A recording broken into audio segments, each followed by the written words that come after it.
he had showed that sun reduces blood pressure, and then that could actually be a much bigger positive for public health than the negative from skin cancer.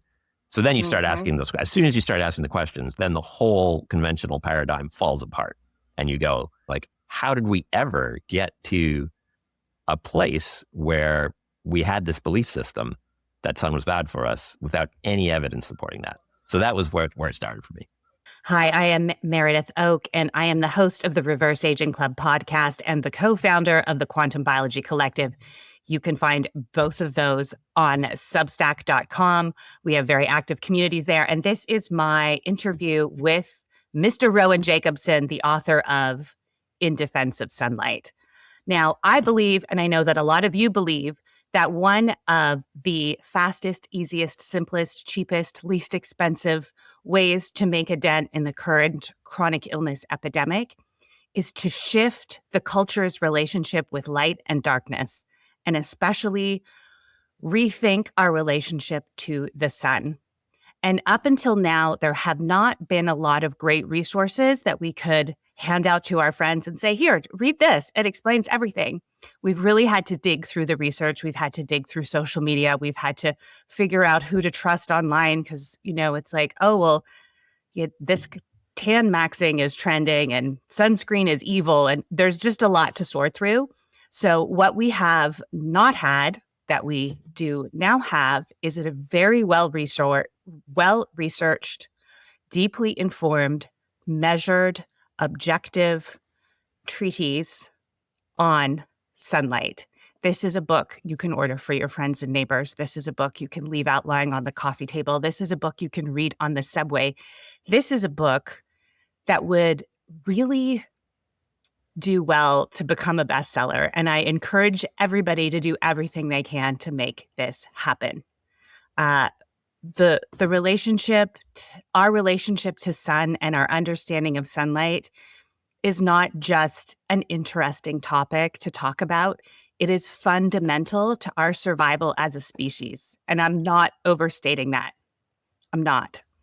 And if you read this book, you'll understand why. And if you listen to this interview, you'll understand why. So enjoy, spread the word, and I'll see you outside. Rowan Jacobsen, such a pleasure to have you on the show. Thanks for having me. Yeah, I'm really looking forward to talking to you. And I'm going to start out with my first encounter with your work. Okay. Because we've been on a somewhat similar emotional journey with our sunlight. Yeah. Our sunlight relationship. So I, similarly to you, it was like in the 20 teens for personal health reasons. I started to research and hear about the benefits of sunlight and the detriments of, disrupting our circadian rhythm. And I thought, if this was true, well, why didn't I know about it? Why isn't anyone talking about it? And then I found your article in Outside Magazine called, with the funny title, Sunscreen. Is sunscreen the new margarine? Yeah. And that became the most downloaded article in the history of Outside Magazine. Yeah. And I thought, amazing, we're off to the races. And then it got kind of quiet. So what was your journey into that article and ever since? Well, and just to riff off what you just said, like it looked like, it's like the rocket starting to take off and then didn't take off. And I've looked back and I wasn't the first article for which that happened. You can see other articles going back. It's the cyclical thing. Quantum Magazine, which is a great science magazine, did an article a few years earlier where they made some of the same points. They got the same boilerplate letter from the Academy of Dermatology saying, this is dangerous misinformation. They refuted all of the dermatology claims. And again, nothing. Like it just disappeared. So there's been this cycle of, for whatever reason, this information can't quite make its way into the public sphere. But now I think it has. So yeah, no, I think it's cracked through. Yeah. And huge acknowledgement to your work for cracking it through on that. I think I definitely helped. I helped, but now it was really, I was just building on work all the scientists had been doing for years. So now it's finally, for whatever reason, like flipped past that inflection point that I was having trouble getting past. But I'm sorry, I did not answer I totally failed to answer your first question. So can you ask again? It was fair. It was a better topic, interesting topic. Just your journey into writing that Sunlight article and how you've stayed on the sunlight. You stayed committed to the sunlight trajectory, which again, I know as a writer and a journalist, is not always easy to maintain. You got to go where the wind blows you sometimes. So for sure. How'd you manage that? So for me, it started with a certain number of scientific studies that had popped up in the 20 teens, basically, that didn't make sense based on, the official story about how bad sunlight was for you. And I had definitely absorbed that official story that you should avoid sunlight, that it was going to cause skin cancer and it was just bad for you, except for vitamin D, but you could just take a pill for that. I had no reason to question that, even though I think, like you, instinctually, I definitely had noticed that more sun exposure during certain times of year made me feel better. And my whole physiology was improved during those times of year. I live in Vermont, a climate with very different, environments, winter and summer.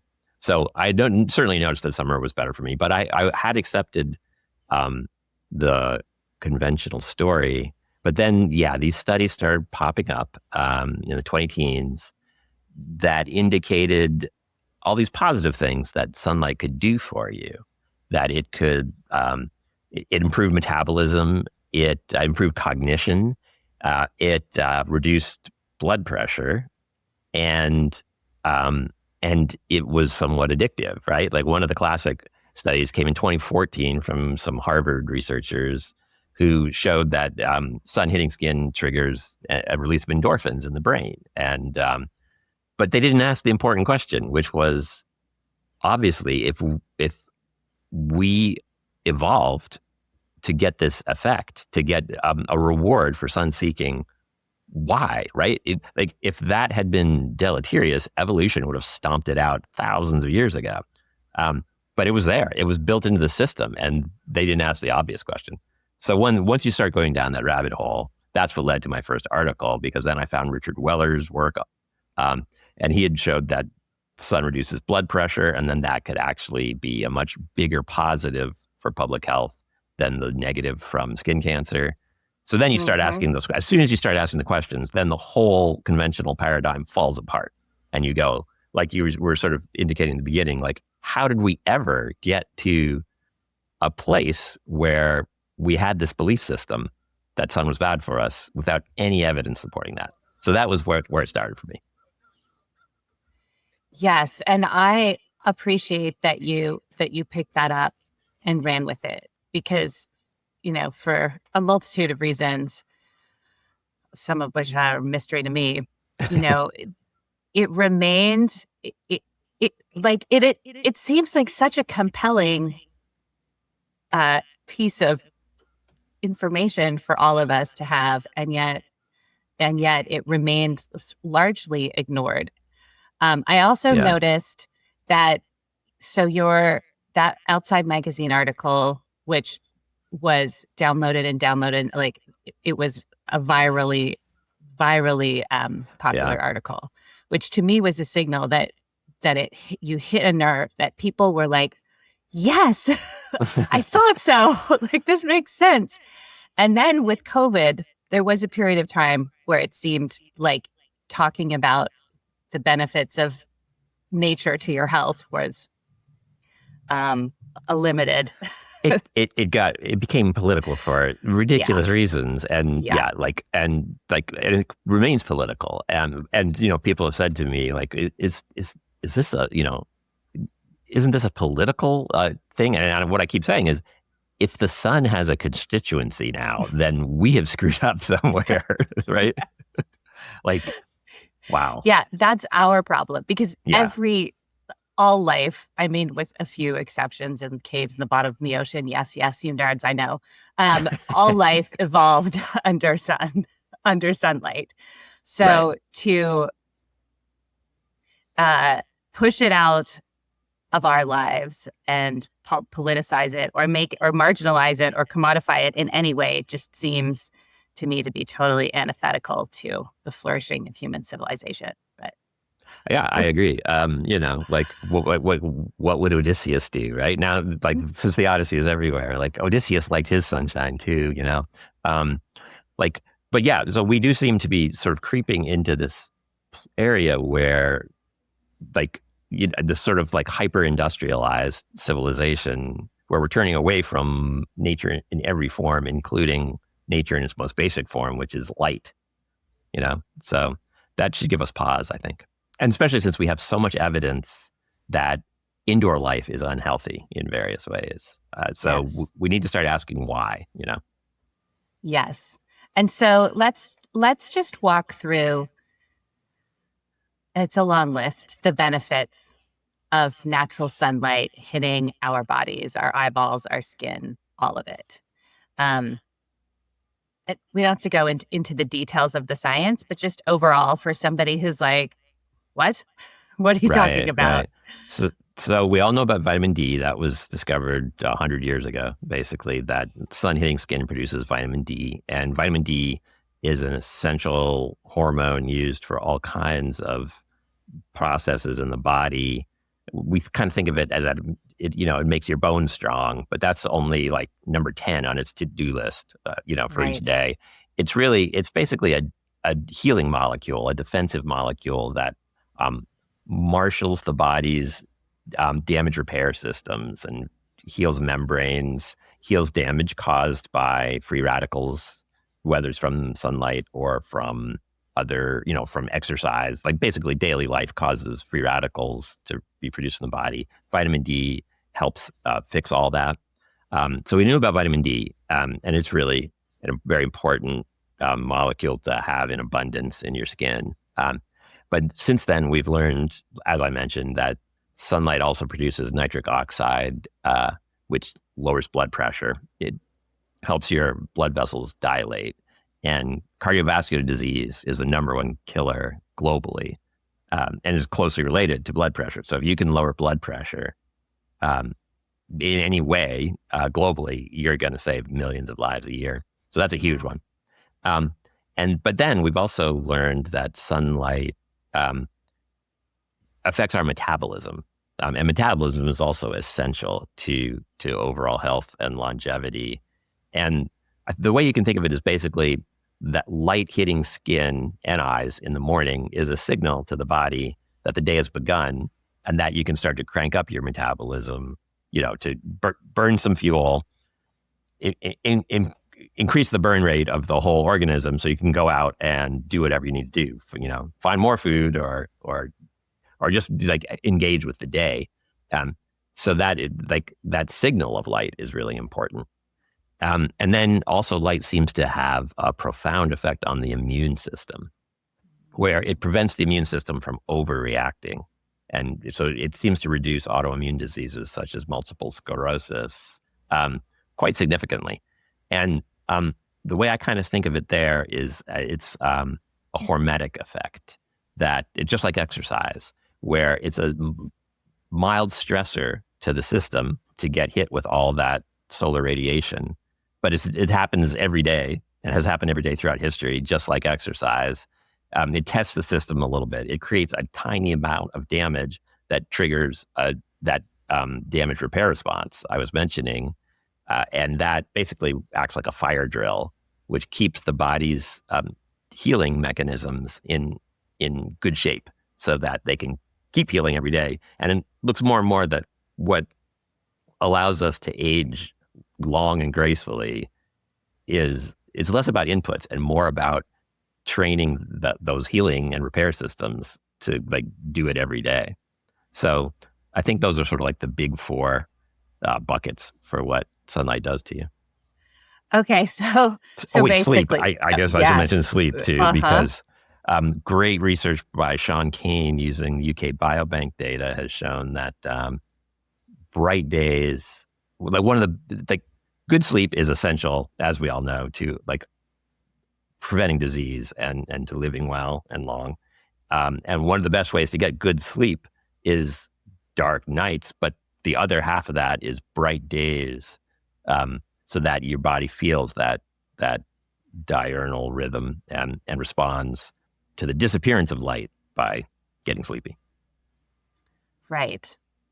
So basically everything. Basically everything. Yeah. And so that brings me, okay, so sunlight improves immune function. It is important. It matters for us to get high quality sleep, which matters to everything. It helps our blood pressure, which is a huge issue globally, is with heart disease and other illnesses. Gives us vitamin D, which we massively underestimated in terms of what the role of vitamin D is. Yeah. And the vitamin D, melatonin. So it seems to me like our biology would be fundamentally incapable of functioning properly without sunlight inputs and dark nights and sunlight inputs during the day. And yet somehow public health reduced the message about sunlight to one factor, which is skin cancer. Right. So explain how this, some of the factors that contributed to this happening, because I find this a big hurdle for people. They're like, if that's all true, like, why has the message, why do I not believe that? Why is it so hard for me to believe that? Because everyone I trust told me something different. Exactly. And so this is one of like the meta questions that I kind of ask in the book and continue to ask. And yeah, you see it, that reaction you're talking about, you see it in people's eyes when you first introduce the subject to them, that sun might be good. Like you can see the gears turning and the funny little look in their eyes, where they're thinking exactly that if that's true, my doctor would have let me know about that. So then you do get into a big meta question about where's the where do frontline healthcare practitioners get their information from? How do the official recommendations get made, and what are they based on? That you get into a whole question of all these like epistemology questions about how science produces its recommendations that it then hands down the line. And when you dive into that, you realize it's not it's not the most logical not straightforward. process. Yes, it doesn't. There's no czar of rationality, like looming over the whole thing, making sure that it goes in a sensible direction. So like there's gazillions of scientists doing their research and publishing their research. And I think those of us who are just who are not part of that world, who are just like going about our daily lives, have this sense that there's some process by which all the important stuff gets measured against each other and weighed, and then overall recommendations get, vetted, and that's what we hear about. But that's not how the system works at all. Most science just gets done, maybe it gets published, and then that's it, right? Like it gets read by the 10 other people who are experts in the field who read that journal. No one ever hears about it. What we hear about isn't necessarily the most important stuff. It's the stuff that there's some mechanism for magnifying the message to get it out there. And so that generally means there's funding for it. And so in this case of skin cancer, there's always been a ton of funding from huge industries that have helped to get the message out. Doesn't mean that the message is untrue. Like skin cancer is an issue, and we do need to think about it, and we'd love to reduce rates of it. But it ends up playing a much larger role, occupying a much larger space in the public consciousness than the numbers bear out in terms of its effect on public health. And that's because it has this huge built-in, essentially PR agency helping to get the word out about the problem of skin cancer. So it looms in our minds much larger than it should compared to things like cardiovascular disease or internal cancers that are literally responsible for 100 times as much mortality, and are really the big things we need to focus on in terms of improving public health. So it's science. Science does what it does, and we don't always learn about the important things, and we need to get better at that. And that's kind of the role of science journalists, is to find things that are really actionable and really important and have been overlooked. And so that's partly what I've been doing with my writing on this topic, is to say, like, hey guys, let's think about this, and we need to incorporate that. But then the other problem is, people, like, we don't naturally, once we have our belief system, most people, it's very difficult to incorporate new things that really undercut some of that existing belief system. We're just not very good at doing that.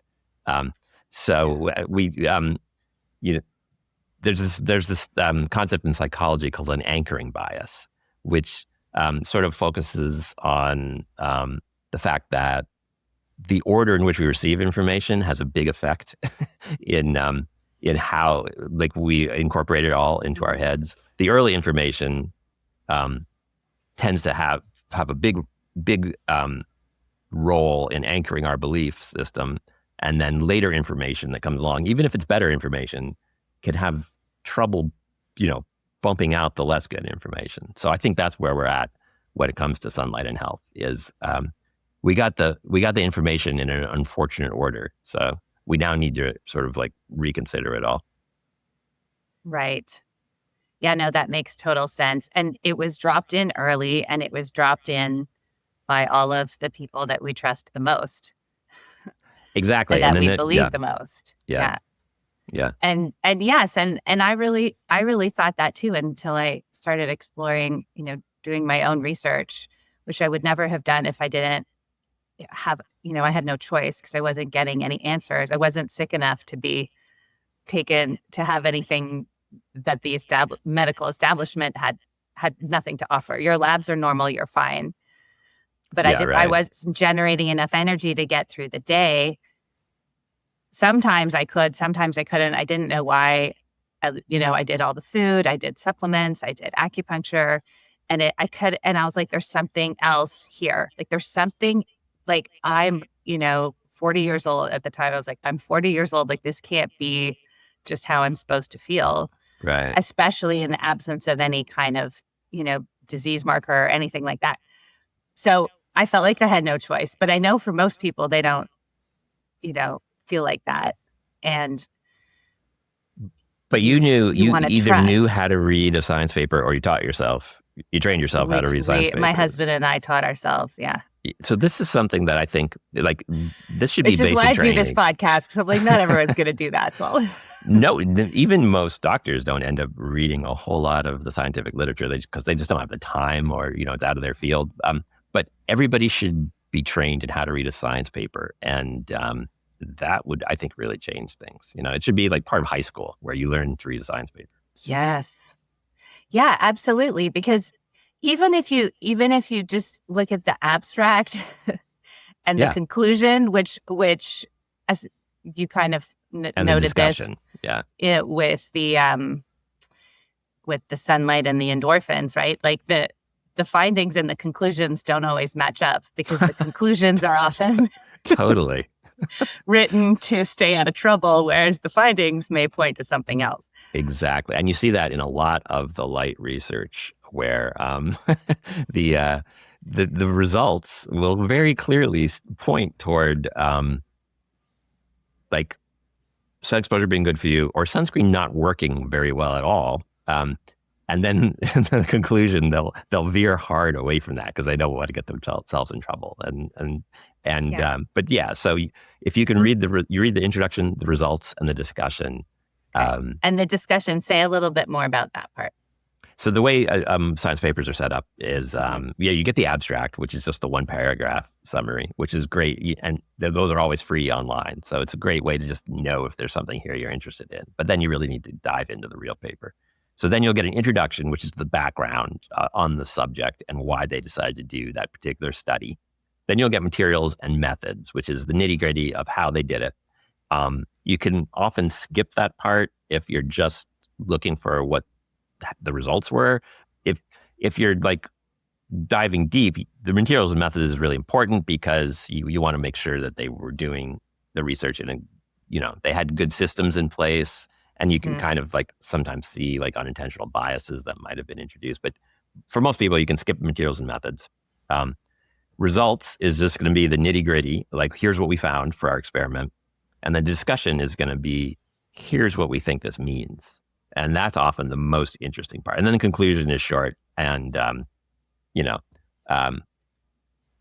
similar we think to the this abstract means in many is that human biology requires sunlight. In conclusion, listen to the dermatologist and don't go outside. Exactly. Sun protection is still extremely important. You always see that line in the conclusion. Yes. This does not, undercut the importance of sun protection. But sometimes the results do. Yes. Yes. And that is a conversation as well, because I was, there were like, in the online community, people diving into all of this research. And then they were just like, I was going to be outside like all day, every day. So absolutely, there is a way to get healthy sun exposure. And, I have also heard from people like, oh, well, I can only go outside for a few minutes. Like, I guess I'm just going to die early. So tell us about we don't need to be outside all day long. We don't. Our ancestors were, and they made it work. But obviously we are living in a different world. Where, if you're going to be a member of the modern, technical civilization, you're going to be spending a bunch of time indoors. That's just how it works. And there's some delightful things to being indoors. You still, like, you are getting, you should be thinking about light at just like all the other nutrients you put into your body, like water, oxygen, and food. Because people don't realize that light is a nutrient, and that's maybe the best place to start. And like that, all that light, we tend to think of it as just something that helps us see, and like the light bounces off things, but light is generally absorbed most of the time by matter, by the stuff we're made of. And it's easy to, there's lots of thought experiments that can help. Close your eyes and look at the sun. Do you see light coming through your eyelids to a certain extent? Yes. That means all of those photons of light are passing right through your skin, right? Right through your eyelids thickness. And they're doing that all over your body. So all that light is passing into your body and is being absorbed by different molecules in your body, depending on the wavelength. So all that energy is coming into you all the time you're outside in the sunlight. So those really are inputs, just like any other nutrient. And just like with other nutrients, you can overdo it, right? Like, you can eat too much carbohydrates, you can eat too much protein, you can eat too much fat, you can get too much light inside too. And it all gets turned into energy by your body, whether it's food or light. Light's energy to begin with. Food, you're extracting the energy. So you want the right amount. And you want it to be sort of like this steady feed without big gaps or without big, overdoing it. But that energy is doing something in there. So you want to make sure you don't get none, basically. With food, it's just like with food, like, eat lightly, absorb light lightly. Yeah. But get the good stuff every day. Yeah, and ideally starting in the morning. Morning's great for the circadian rhythms reasons in particular, because it's a signal to your body that the day has begun. And probably a lot of the metabolic syndromes, a lot of the metabolic dysfunction we see with all the modern industrial societies, is because our bodies are not getting that signal in the morning. We're not going outside in the morning, and we're not getting that hit of sunlight that says the day has begun. Crank up your metabolism, stop storing nutrients as fat and start using them. It's time to run the brain, to run the muscles. So that light signal is the sign of that for your body. And that's also, in addition, that light is going to prep your skin to get its defenses ready for the more intense light of midday.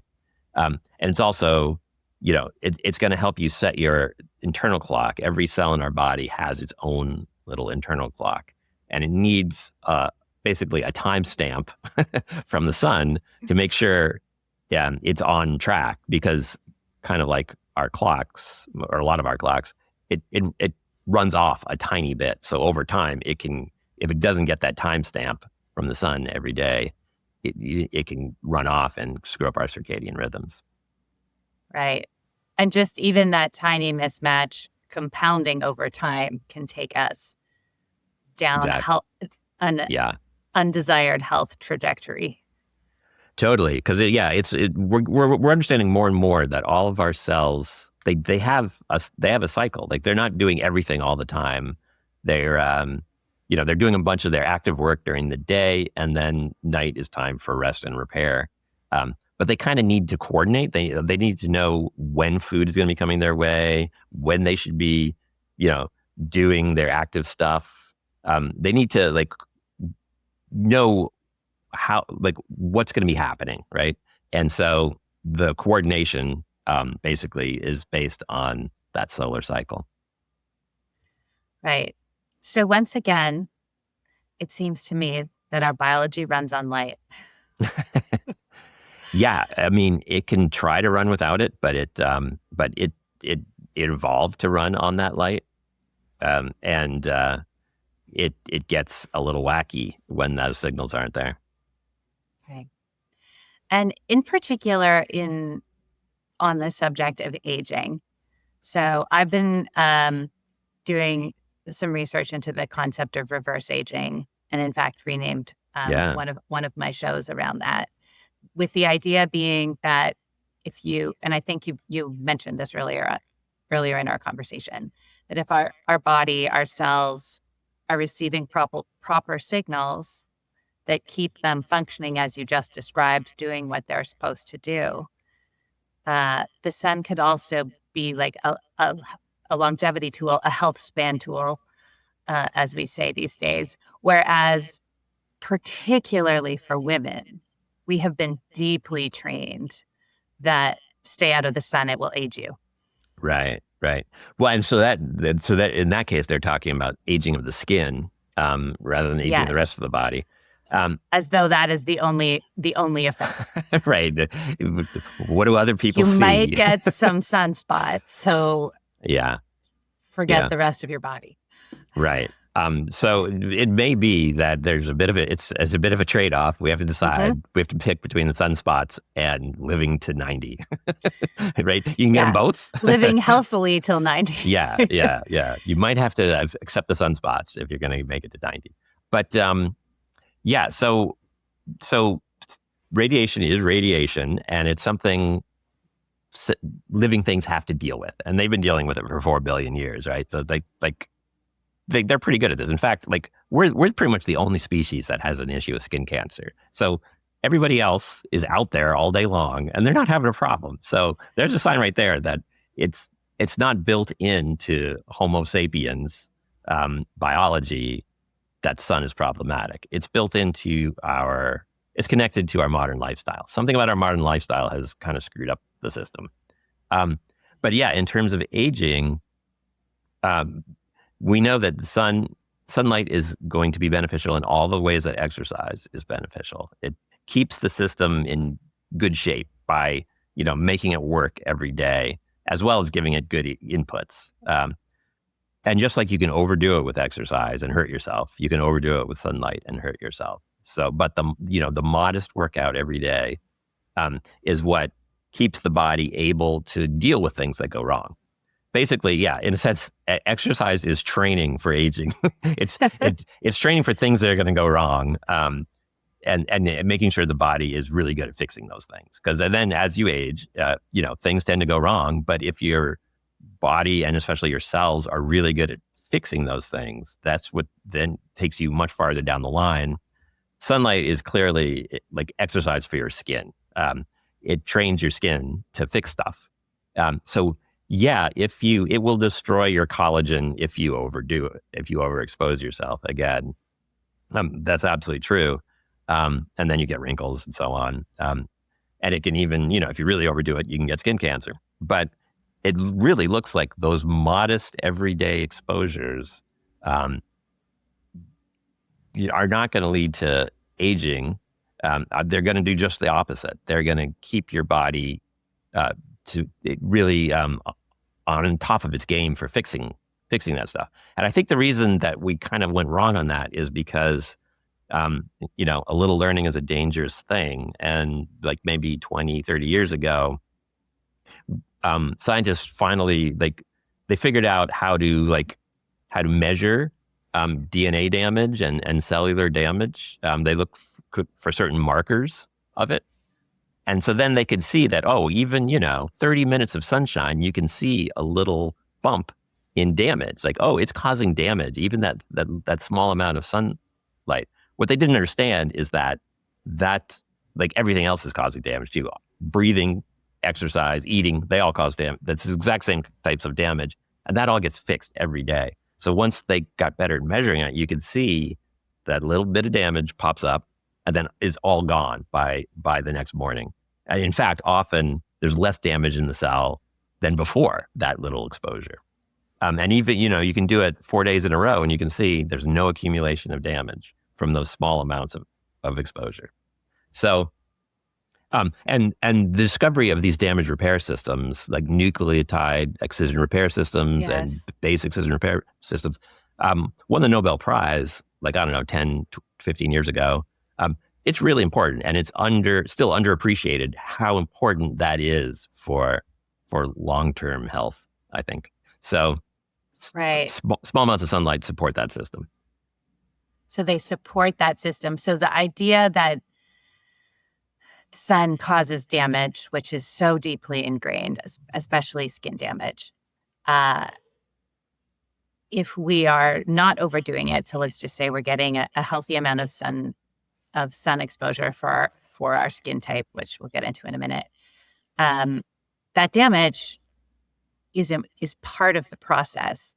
The way, like, you lift a weight that's a little bit too heavy for you in order to build your muscle, and if you didn't, you wouldn't build a muscle. Yeah. And so we took the snapshot of the damage totally out of context of its function in the overall system. Yeah, it's like physiologists saying exercise always causes damage, therefore don't ever exercise. Like, they understood way back that the body repairs things and that you actually need the body to practice.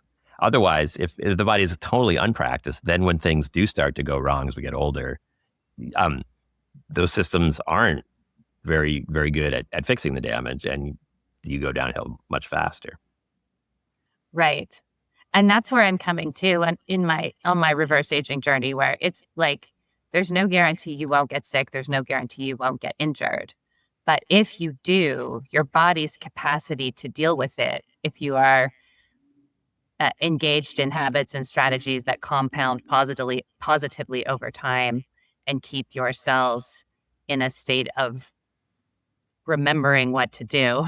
Yeah, resilience, right? Like, you want to foster resilience, and we can, you can think of lots of other metaphors, like psychologically, like as you mature and become an adult.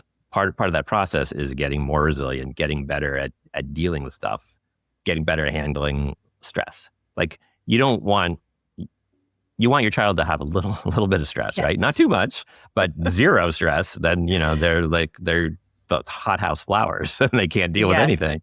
So you can think of your skin like, a child growing up, like give them some exposures to the world. Yeah. So that so that we get hardier as we age, not more fragile, potentially. Right. It's like hardening yeah. plants, right? Like, Yes. if they live in the greenhouse all their lives, they're they're not quite ready for the world. Yep.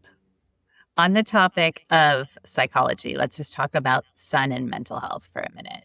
I mean, I kind of think of health as a holistic framework, and I'm seeing more and more people frame it that way, but just in terms of helping people to understand how it affects mood, depression, motivation, things like that. Yeah. And here there's no argument, right? Like everybody agrees that sunlight very clearly alleviates depression. It usually performs at least as well as antidepressants in side-by-side tests, sometimes better. Um, and it does it through a few different mechanisms. We mentioned the endorphins. You get a natural, release of opiates in the brain, so it makes you feel good. It relieves anxiety. It just like actually, reduces pain. It's and that's through the skin. There's a molecule called POMC, pro-opiomelanocortin, which is kind of like this master hormone. Good for you. Got that one memorized. It's a tough one. Okay. That's the one POMC, yeah. POMC, people call POMC, it. Okay. yeah. It's POMC is a lot easier. That's like when light hits skin, it produces this hormone called POMC, which gets snipped up into different hormones that do different things. One is the release of endorphins in the brain. One causes the production of melanin, right? So you'll get a little tan to protect against too much sun in the future. And one triggers a release of cortisol, which is like the everyday dealing with stress hormone. And so you want a rise of cortisol during the day because it cranks up the system. You run on full speed.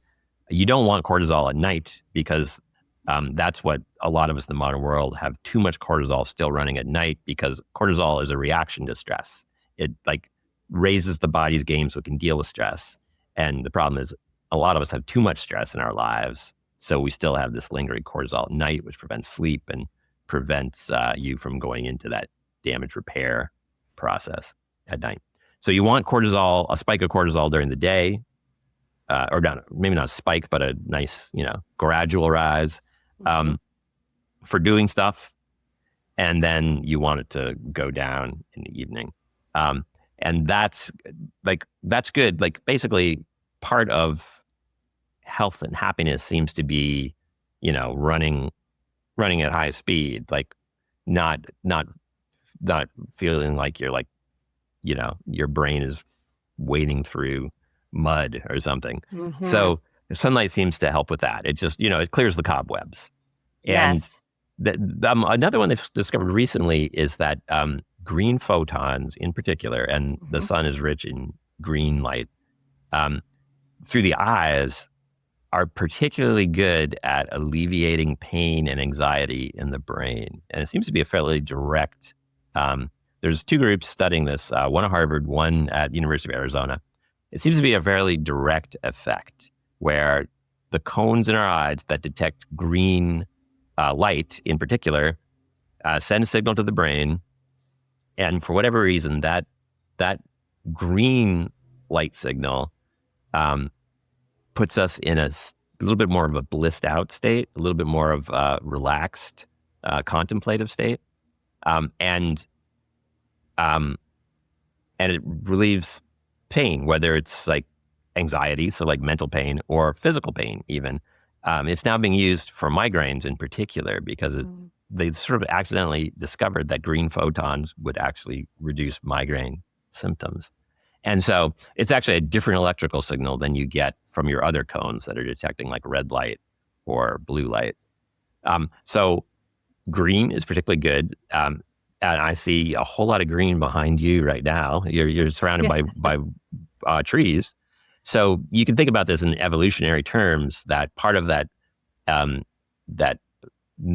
happy mental effect that we get from light is probably coming from the green part of the spectrum. And it was because we spent our evolutionary past surrounded by green most of the time. So fascinating. And it's, it's really quite simple to go outside, especially in the morning. And I almost think in some cases that works against us.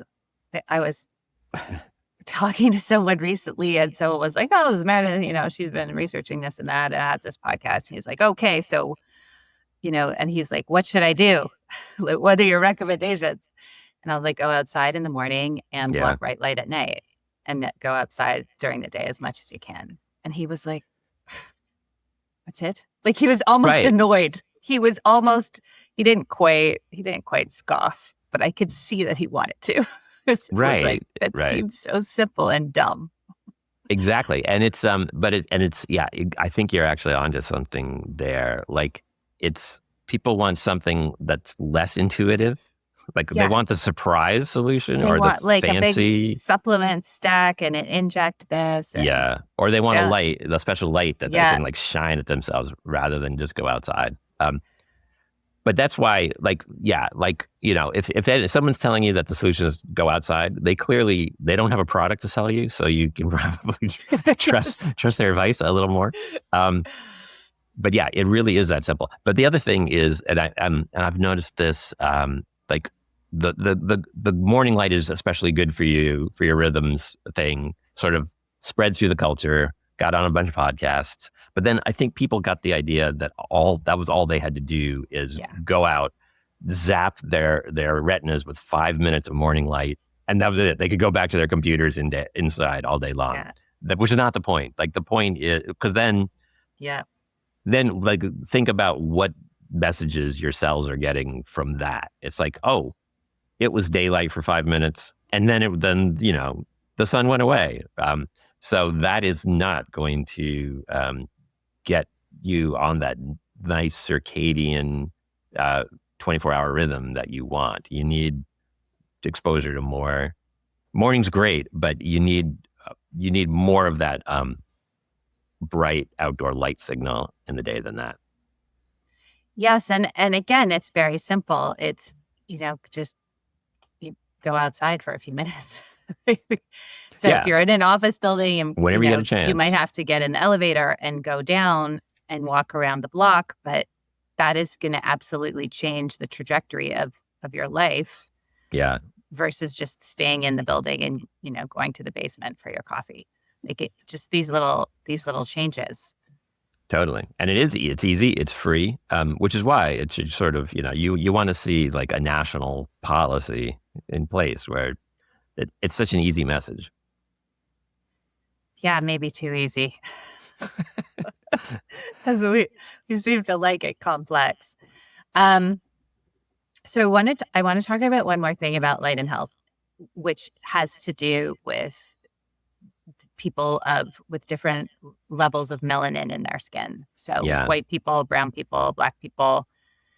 And one of the things that came out for me was that these are our impressions of the sun are harmful to the human species in general, but they're particularly harmful to people with dark skin who live in high latitudes. I would love to hear your thoughts on that, especially as we're trying to understand the mysteries of, health disparity and the, completely different outcomes. And it's obviously a multifactorial situation, but it seems like this could be an important piece at the very least. I agree. And that was one of the first things that caught my attention, and just sort of like, confounded me, because like from a logical basis, you can argue about the risks and rewards of sun exposure for people with pale skin, where there clearly are risks as well as rewards. But people with pale skin, are a small minority of the human race, and everybody else, there's just no question the risks are so small from normal amounts of sun exposure. So those rewards just dwarf the risks. So yeah, for people who have like truly dark skin, their risk of getting skin cancer is almost zero. Like people in Africa essentially do not get skin cancer from the sun. They don't get sun-induced skin cancer. Everybody, regardless of skin tone, can get skin cancer through just like natural genetic, processes. It's quite rare, but sun-induced skin cancer is not a thing for people with dark skin, essentially. And the benefits are all there. So there is just no question that you are harming populations with darker skin if your recommendations say to never get sun exposure without protection. It's like to always protect your skin from the sun. So you're not going to get any of those any of the vitamin D. You're not going to get any of the blood pressure reducing benefits from ultraviolet light. Like all that, you need some unprotected exposure to get. And if you have dark skin, you can benefit hugely from that. People with darker skin tend to have higher rates of the cardiovascular issues and the cancers that are that the evidence is most strong can be improved by moderate sun exposure. So really, you should start there. And then you should have different recommendations for people with pale skin saying, you can probably benefit from sun, but you have to be much more careful. So that's where this all should have started. But so this is kind of just like a historical anomaly. Like if we were starting today, nobody would come out of the gates and say everybody should protect themselves from sunlight. Like nobody would base the recommendations purely for people with pale skin if they were starting today. But so this is just like a lingering historical inequality that it's amazing that it hasn't been fixed yet, but it will be. Yeah. No, I mean, it's crazy. And that's what I learned during COVID is that public health messages are collapsed for like the most at-risk person possible. And exactly. Then applied across the population. So your unique situation doesn't matter. So that is exactly right. They're collapsed and targeted at the most at-risk person. But so with the assumption that everyone else could just go along, and they won't be introducing problems for everyone else, and that frequently turns out to not be the case. So I understand why people who make public recommendations think they have to be super simple. But you can have more complex and accurate recommendations for everybody who's willing to, dive a little deeper.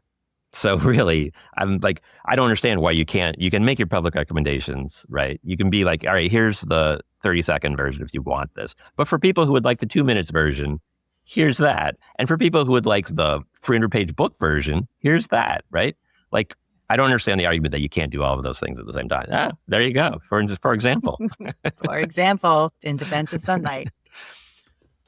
But yeah, I think this is just like like illogic that we think we can't have tiered levels of depth of information for different groups. Because there are those of us like you and me who want the full story, who want to go deep. Yeah, and there's a lot of people who just want to feel better, but the information, they're like, wait, why would I do that? Well, because of this. Oh, all right. Like they just need enough for it to make sense, and it feels like the sun messaging doesn't make sense intuitively, so that it's been hammered and hammered and hammered, right, and focused on very small pieces of data, like you're saying, the damage, and then owned by a very specific group of people, which is dermatologists. Right. And I do want to talk about that. When I first started, when I was first doing this research, it was sort of like, the circadian science and the light science was in one pocket, and then the dermatologists, it was like, nope, nope, nope. And they really owned the conversation. I really gave that a lot of weight. And I was like, if I could just find one dermatologist, just one, then I would know that somebody who understands all the things they say has looked at this and that's just all and I looked and looked, and then I found Richard Weller. Right. So Richard Weller, he was the first penguin in the water. Yeah. Yeah. He was the one. And he was smart and reasonable, and he'd read it all. And I was like, okay, that's all I needed.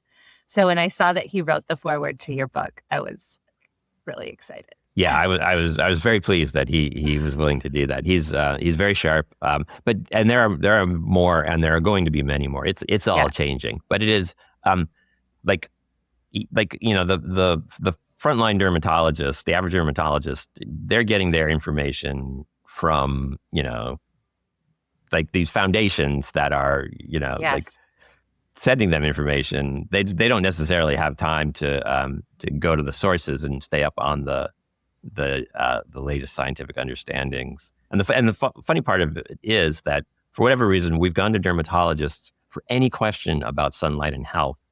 If you want to know how sunlight affects your cardiovascular system, that's not a question for your dermatologist. That's a question for your cardiologist. And in fact, some of the most interesting studies on the subject that they appear in cardiology journals or the Journal of the American Heart Association. So yeah, just because it's about the sun doesn't mean your dermatologist is the right person to ask. And doctors in other fields are starting to get more up on this. But even within dermatology, it's changing fast. Like the dermatologists who are really like the research level dermatologists, they're fascinated by this area of work. And I think dermatology is going to make this study of light and health their own, and they're actually going to embrace it and be leaders eventually on this subject, because it's all about how skin interacts with the world to keep you healthy. And it's basically great news for them, because it turns out the skin is even more important in keeping you healthy than we thought it was, because of all the ways it's using light to do so, both as a raw material and as a signaling input. So dermatology, they're coming around. The paradigm is shifting, and this whole idea of light medicine is going to be a big deal, I think, in the next 10, 20 years. And it's going to be seen as a positive thing very quickly. The resistance there's no point in resisting. It's good news for everybody. So it will get there. Yeah. And that's really true, that point about the skin. I recently interviewed a woman in the UK who she's more on the aesthetic side, but like deeply researched and rejected all of the kind of pharmaceutical type skin interventions, and sees the skin as a living system that mediates what's going on with your body and does incredible things with frequency.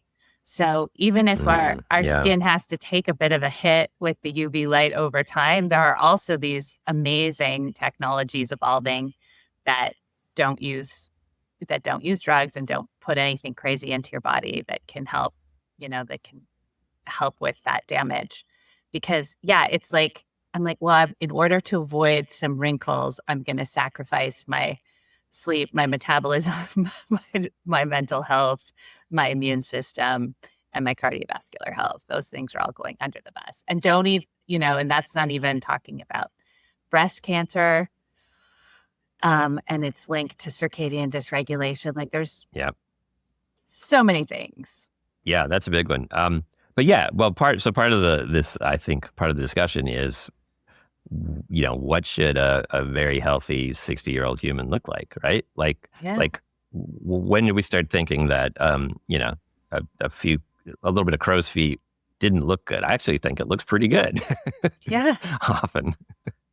Yeah. And I find people who are healthy and who are, active and outside on a regular basis, like they kind of just can't tell how old they are. Like it just doesn't seem to enter, I was listening to, a doctor, I forget, he's one of the famous ones. And he was talking, and then he mentioned like, oh, and then when my grandson graduated college, and I was like, he's old enough to have a grandson that graduated. And then I thought, well, how old did I think he was? And I'm like, I don't know. It didn't enter my consciousness. He just looks like a human, like a healthy human. Yeah, and totally. I've met many people like that where they've told me how old they are. I'm like, oh, really? And it's not like they looked like the fountain of youth. They just looked, I don't know, they just had a healthy, grounded, glow, way of being about them. Yeah. Where their age didn't seem to really matter that much. And it's often outdoorsy people who have that look. Like it looks like, they're aging appropriately. Yes. Yes. I want to circle back and we can wrap up here to the topic of journalism. Mm-hmm. And you mentioned in the book, by the way, everyone needs to buy this book, In Defense of Sunlight. Order it for all of the people. You just leave it on their coffee tables. Even just having the title in people's consciousness, I think is important. It looks good on a coffee table too. Yeah, right? And it's beautiful. I just showed it to my daughter. She's like, oh, that's a really pretty book. It's tutti frutti flavored. So you mentioned in the book, and it's just an offhand comment, but it's something that I've noticed as well, that you were at a scientific conference, and you just kind of mentioned, scientists tend to stay focused on their work and not worry too much about publicizing their message. Mm-hmm.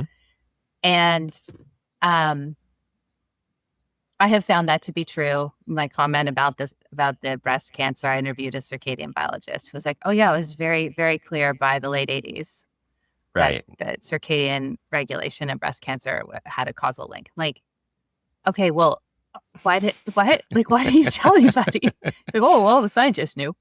I'm like, great. So I think, you've identified a really sort of big gap in our current culture where there is all of this work, incredible research being done. It's perhaps a little over-siloed at the moment, but that's starting to break down. But it's not necessarily making it to the public sphere. We've already talked about how convoluted the process is to get it into frontline caregiver, the hands of frontline healthcare providers. So how do you see journalism filling that gap? Because I'm going to be honest, you're a rare bird. Yeah. I don't see a lot of that happening, and where the journalists are really picking up the slack on important, especially scientific and research that would be really helpful for the public to understand. Yeah. And so the reality is, like most journalists, they're getting their information from press releases. Yes.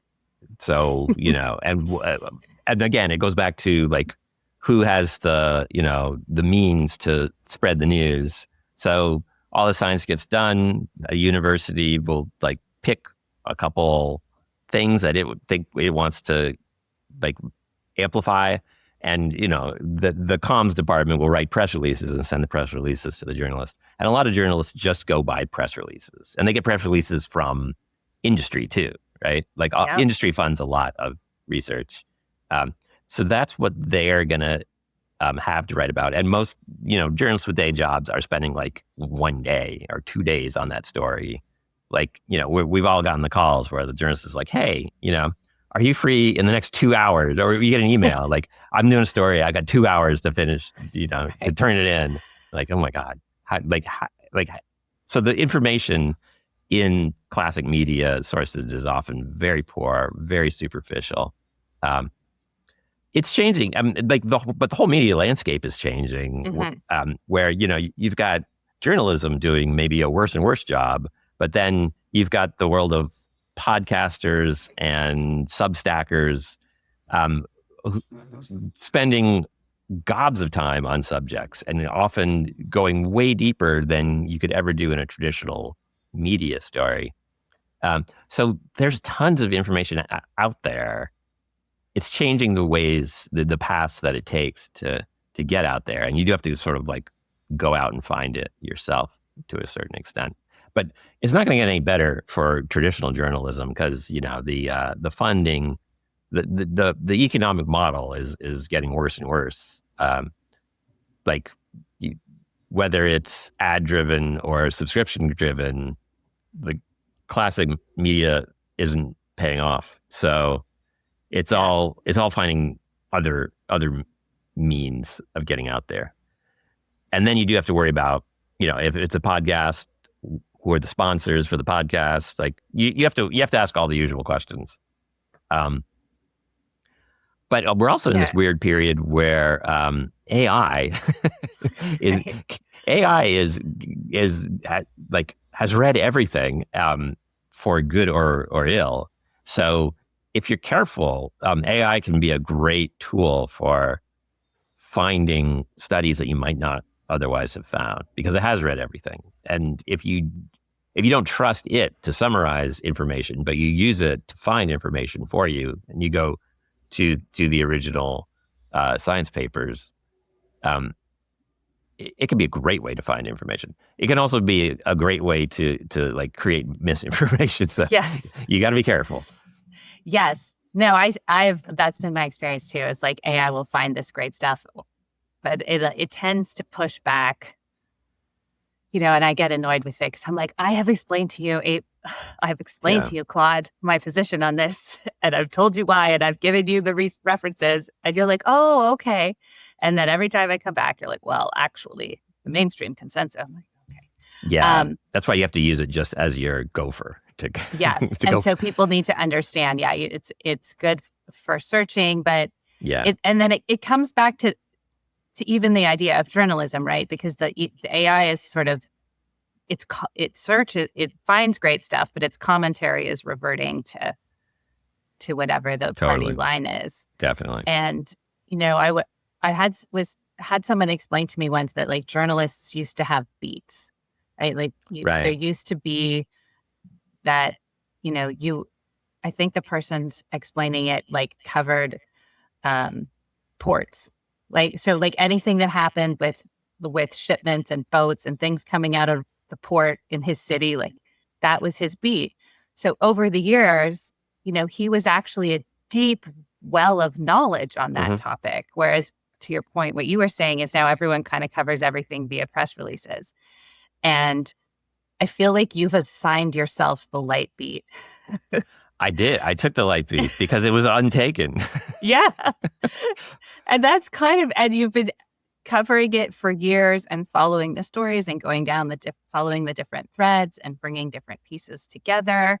And so it's it's not just that one story. It's it's like having people whose job is sort of similar to the researchers, but your end goal is to communicate it versus publish it in a journal. Exactly. And the researchers need that because that is neither their goal nor their expertise. So they need that help. So yeah, there needs to be, generalists.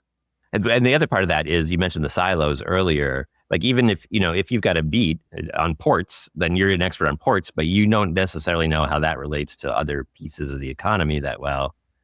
So you need the generalists who are going to be sampling from across all these different departments of science and making sure, like going, okay, how does this result about heart health connect to this, this question about how that nutrient might affect brain health and things like that.